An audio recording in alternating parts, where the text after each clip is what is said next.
Finally 3:30 વાગે અમારો show પત્યો છે અને દિલથી કહું રિવ્યુ ની વાત કરું તો યાર બહુ ગજબ પિક્ચર બનાવ્યું છે, કોમેડી બી છે અને અંદર જે ઇન્ડિયા પાકિસ્તાન ની જે સ્ટોરી બતાવી છે ખરેખર જોવા જેવું પિક્ચર છે. કેવું ભાઈ, જોવા જેવું કે નહીં જોવા જેવું? જોવાય હીરો જોવાય પેલા રહેમાન ને તો શું પડી છે, રહેમાન બહુ ગજબ પિક્ચર છે, જોવાય સારું છે. અને હજી બીજો ભાગ આવવાનો છે 19 માર્ચે. આ પહેલો ભાગ હતો એ બી 3 કલાકનો અને બીજો આવવાનો છે. તો મારા રિવ્યુ પ્રમાણે સારું પિક્ચર. કેસી હાટકેશ્વર નાસ્તો કરવા માટે તમે અહીંયા અડધી રાતે બી આવો ને તો તમને કઈ ને કઈ ખાવા માટે તો મળી જ જાય. બસ અમારે બધા ઢોસા ખાઈ રહ્યા અત્યારે. એના ઢોસા આપણને બહુ જ ભાવે, બહુ મસ્ત ઢોસા બનાવે છે. મારા બધા ઢોસા ખાઈ રહ્યા, બીજા ઢોસા હજી રેડી થઈ રહ્યા છે.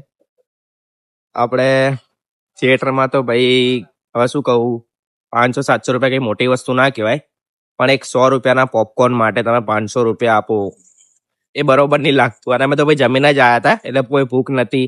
11 વાગ્યાનો શો હતો એટલે મસ્ત ખાધું પીધું હતું એટલે કઈ ખર્ચો કરાયો નતું. આમ એવું લાગે કે ના ચલો ફેમિલી છે, અમુક ફ્રેન્ડ સાથે જઈએ તો કરી નાખવાનો, પણ ખોટા ખર્ચા આપણે કરવાના નહીં.